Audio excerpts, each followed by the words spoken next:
while we put the rituals on the pedestal and worship the rituals, that is like throwing the genie out and worshiping the bottle.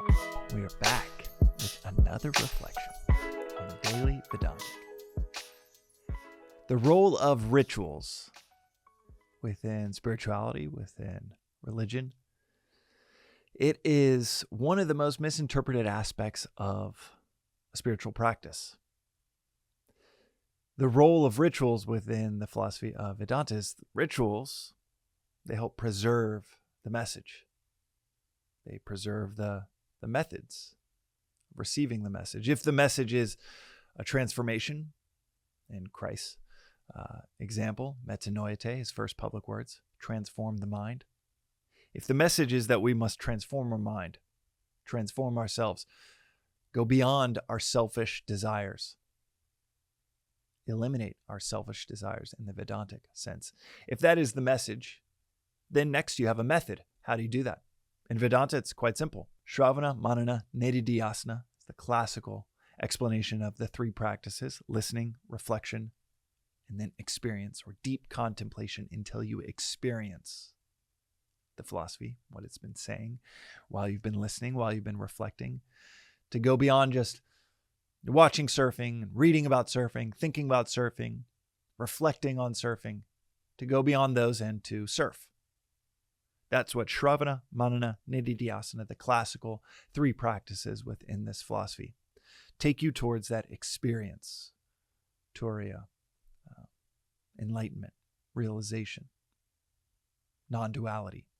So many words all pointing to the same thing: transcendence, liberation, all pointing to that realization of who we truly are. That realization is liberty. That is this fourth state. It's not deep sleep. It's not a dream state. It's not a waking state. This is where it all points to. You have the message, then you have the practice. The daily practices that Swami will also talk about at the ashram and in his lectures are practices of questioning everything. Don't take anything for granted. And then study and reflect daily. What can be missed within Shravana, Manana, Nididhyasana is it might be a decade in Shravana. Might be another decade in Manana. It might be a year. It might be 3 years. Everybody's starting from a different place. But you go from one to the next and then to the next. Nididhyasana, for example, it's almost like you have the high school degree, the graduate degree, and the postgraduate degree. As you move from Shravana, listening, hearing these concepts, contemplating them, reflecting on them, gaining conviction of like, damn, I think that accurately describes my experience in the universe.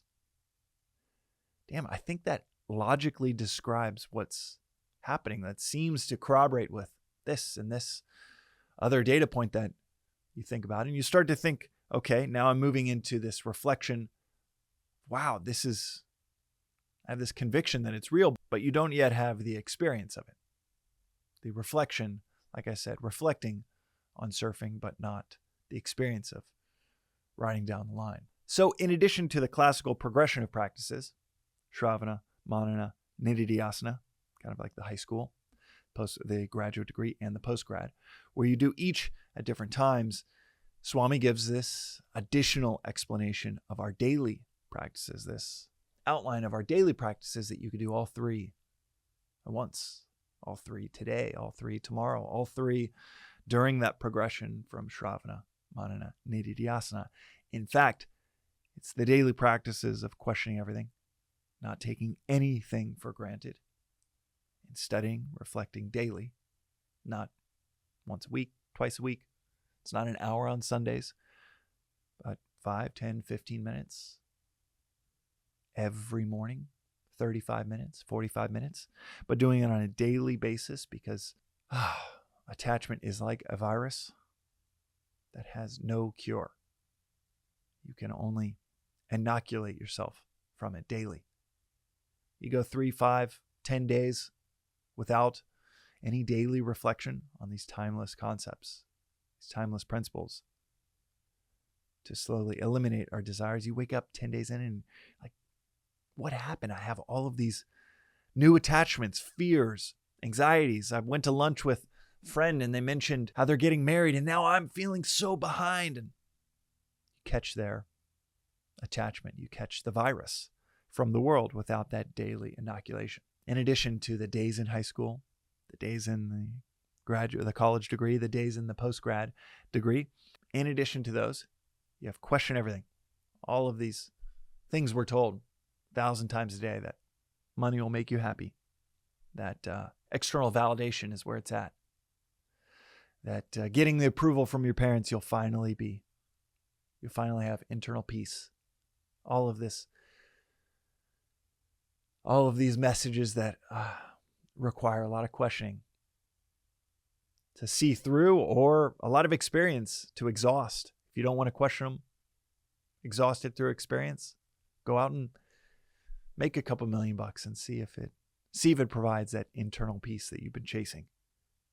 But that question everything, not taking anything for granted, something awful happens.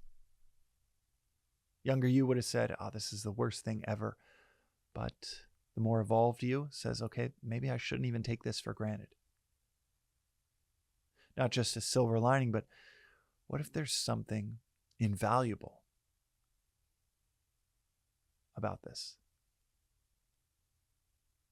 Not just a silver lining, but the whole thing is, maybe there's something pure. Maybe there is, as the phrase goes, liberation comes in many forms. Maybe there's something immensely liberating about something that younger you would have said was truly awful. Then studying and reflecting daily. Those are all methods to receiving the messages of this philosophy.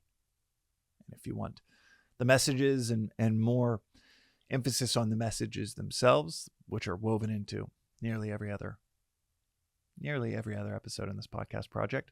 But episode 1 is that's the high level summary of the entire philosophy in just a few minutes. The whole thing. It's not a very elaborate philosophy.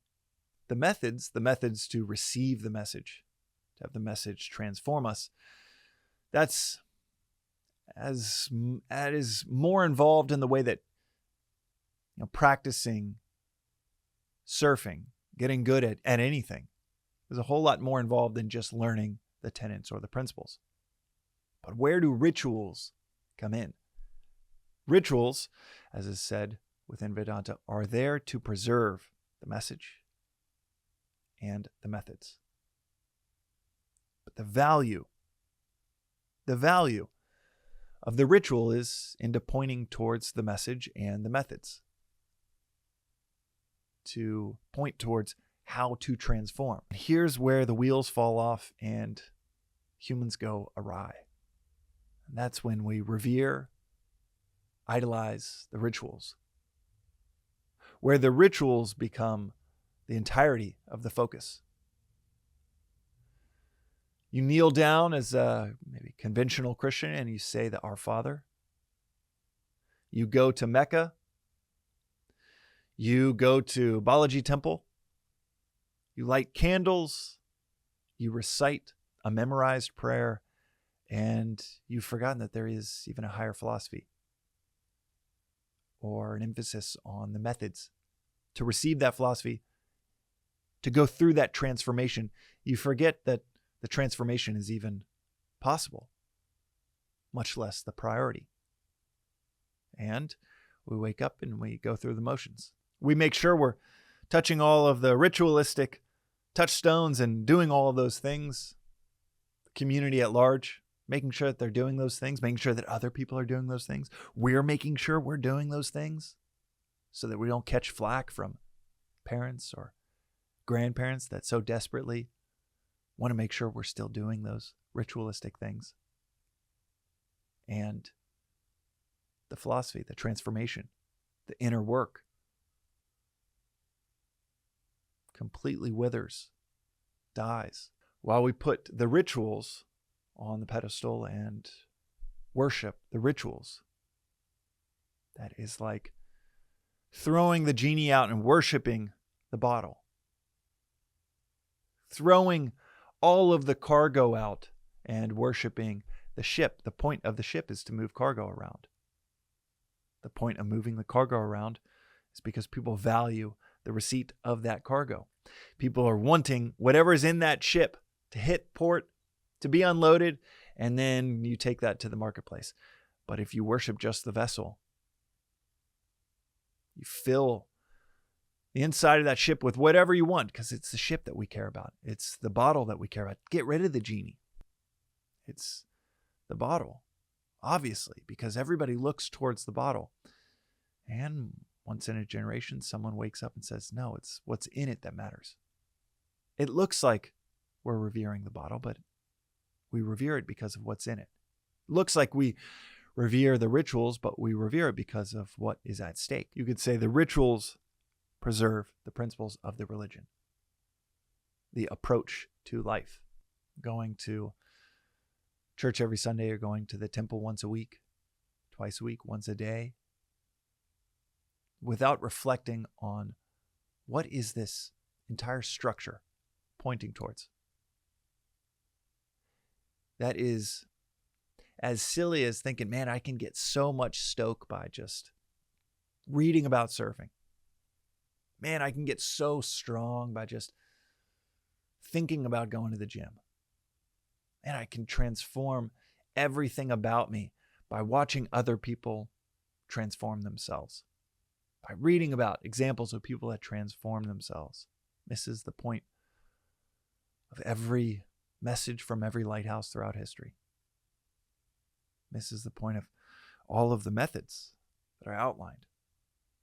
Therefore, our transformation, and it could be at the gym, it could be at a craft or a sport, it could be our spiritual lives, our spiritual evolution. But to get caught up in the rituals misses the point. And the sad, unfortunate fact when we miss the point is we miss what it's pointing to.